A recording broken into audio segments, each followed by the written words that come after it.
ये वामन पुराण के अंतर्गत भी मिलेगा और अग्नि पुराण के अंतर्गत भी मिलेगा कि यदि नूतन मकान के पाए में एक नारियल के गोले में गुड़ भरकर शमी पत्र रखकर उसको दबा दिया जाए तो उस घर में कभी संपदा की कमी नहीं होती और क्लेश नहीं हो सकता, चाहे कितनी भी अहंकारी बहू क्यों ना हो, चाहे कितना भी अभिमान अभिमत्ता रखने वाली सास क्यों ना बहू, उस सास बहू में प्रेम ही रहेगा, क्लेश नहीं हो सकता। उसमें विवाद नहीं हो सकता। उस घर के अंदर जितने भाई रह रहे हो, जितने कुटुंबी रह रहे हो, परिवार रह रहा हो, उसमें क्लेश का कोई मतलब नहीं हो सकता। चलो याद करिए, पुराने के समय में नरेंद्र ने बोला, लक्ष्मी आज शनिवार का दिन है जिस दिन अपन इस दरिद्रता से मिलने के लिए पीपल के पेड़ के नीचे आए हैं। हिंदू धर्म में ये दिन पीपल के वृक्ष के लिए पूजनीय होगा। जो भी शनिवार के दिन पीपल के वृक्ष की पूजन करेगा, दूध चढ़ाएगा या मिष्ठान का भोग लगाएगा, लक्ष्मी और नारायण उसके घर में प्रवेश कर जाएगा।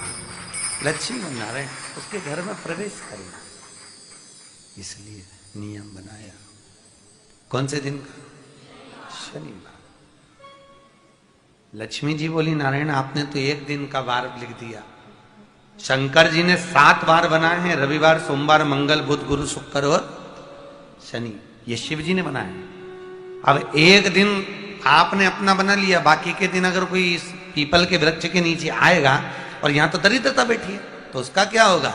भगवान नारायण बोले, सुन दरिद्रता, तेरे से एक विनती है, अगर कोई भी मनुष्य इस पीपल के पेड़ के नीचे अगर 7 दिन में आता है और उसके हाथ में अगर कोई सामग्री होती है तो तू उसके घर में प्रवेश नहीं करेगी। नियम है पीपल के वृक्ष का, या तो पानी का लोटा लेकर जाओ, कुंकू का चोपड़ा लेकर जाओ, शक्कर लेकर जाओ, या पेड़ के नीचे चींटी को डालने के लिए आटा ले जाओ, पर खाली हाथ पीपल के वृक्ष के नीचे कभी मत जाओ, कभी नहीं जाओ। खाली हाथ जाओगे तो दरिद्रता तुम्हारे घर में प्रवेश करेगी। दरिद्रता उठकर खड़ी होकर बोली, नारायण तुमने अपनी मनमानी करी है, एक दिन मुझे भी मेरा चाहिए। भगवान ने कहा, बोल कौन सा दिन चाहिए?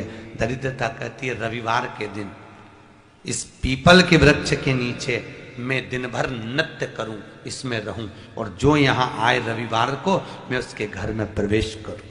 भगवान ने कहा, ठीक है। दरिद्रता, रविवार का दिन एक ऐसा दिन रहेगा जिस दिन तू इस पीपल के वृक्ष के नीचे नृत्य करेगी और जो आएगा इस पीपल के वृक्ष के नीचे तो उसके साथ प्रवेश करेगी। मैंने तुझे वर दिया। इसलिए हमारे यहाँ केवल पीपल का वृक्ष अगर दीवार में भी लग जाता है ना, किसी की फैक्ट्री की दीवार में, किसी के घर की दीवार में पीपल का वृक्ष अगर लग जाता है, पीपल का पौधा लग जाता है, उसको कितना भी तोड़ लो वो वापिस लग जाएगा। फिर तोड़ोगे फिर लग जाएगा। अगर पीपल के पौधे को तोड़ना है तो केवल रविवार का दिन एक नींबू, एक मिर्ची और बमूल का कांटा, ये 3 चीजें रखने के बाद में आधे घंटे बाद रविवार के दिन पीपल के पेड़ को उखाड़ कर फेंक दो। दूसरी बार कभी पीपल दीवार में लगता ही नहीं, कभी नहीं लग सकता। केवल एक रविवार का, केवल एक संडे, इतवार का।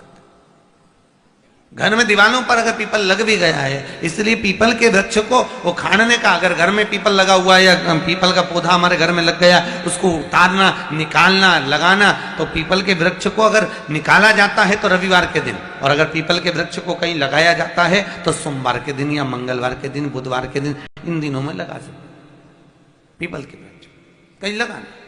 शनिवार का दिन एक ऐसा दिन होता है जिस दिन पीपल के वृक्ष को कहीं जाकर लगाया नहीं जाता, क्योंकि शनिवार के दिन पीपल के वृक्ष के नीचे लक्ष्मी रहती है। हम अपने हाथों से अगर पीपल का वृक्ष किसी दूसरी जगह पर शनिवार को रोपित करते हैं तो हमारे घर की लक्ष्मी अपने घर से छिन्न होकर चली जाती है। इसलिए शनिवार के दिन पीपल लगाया नहीं जाता, किसी के घर जाकर उसको वापस पलटा नहीं जाता। लग गया उसको डाल। प्रभु मेरी धर्म पत्नी को कहाँ रखूं आप बताओ? वो तो जहां यज्ञ होता है, अनुष्ठान होता है, दान होता है, पुण्य होता है, सत्कर्म होता है, वहां जाने को तैयार नहीं। अब करूं क्या? भगवान ने बोला, एक काम कर। दुर्वासा जी बोले, जिसके यहां रात्रि में बर्तन झूठे पड़े रहते हो उसके घर में इस दरिद्रता को लेकर तुम प्रवेश कर जाना। जिसके यहां रात्रि में बर्तन झूठे पड़े हो वहां लेकर प्रवेश कर जाओ। दूसरी जगह दुर्वासा जी बोले, जो स्त्री घर में दोपहर के समय पर सो रही हो उसके घर में इसको लेकर प्रवेश कर जाइए।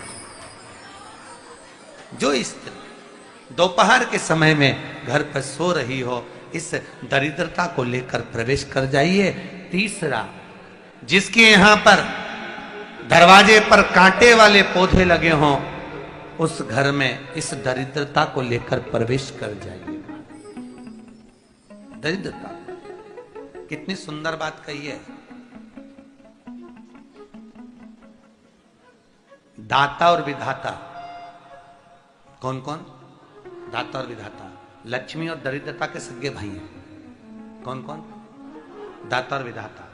दाता को फिटकरी प्रिय है, विधाता को नमक प्रिय है। ये दोनों हमेशा लक्ष्मी को और दरिद्रता को दोनों को समझाते थे, दोनों में प्रेम बढ़ाते थे। आज भी हिंदू धर्म की रीति है। यहां तो ठीक है, जिसके यहां पर भी अगर थोड़ी सी भी परेशानी होती है, थोड़ा सा क्लेश होता है, अशांति होती है, लक्ष्मी नहीं टिक रही हो, काम नहीं बन रहे हो, बहुत प्रयास करा जा रहा हो और हमारा कार्य नहीं होता, तो क्या करते हैं? फिटकरी और नमक को पानी में डाल देते हैं और घर में पोछा लगा देते हैं। आप लोगों ने आजकल फेसबुक पे भी पढ़ा होगा, व्हाट्सएप पे भी पढ़ा होगा। तो क्यों लिखा उसमें? उसका कारण ही केवल यह है कि दाता और विधाता की प्रियता उसमें। माता ख्याति के जो 4 बच्चे हुए इसमें जो 2 लड़के हैं, दाता और विधाता, उसकी प्रियता उसकी पूर्णता उसमें। अब दुर्वासा जी बोले अपनी धर्म पत्नी को वहां लेकर, जहां कांटेदार पौधे लगे हों वहां पर लेकर प्रवेश कर जाइए। कांटेदार पौधों में उस दरिद्रता का निवास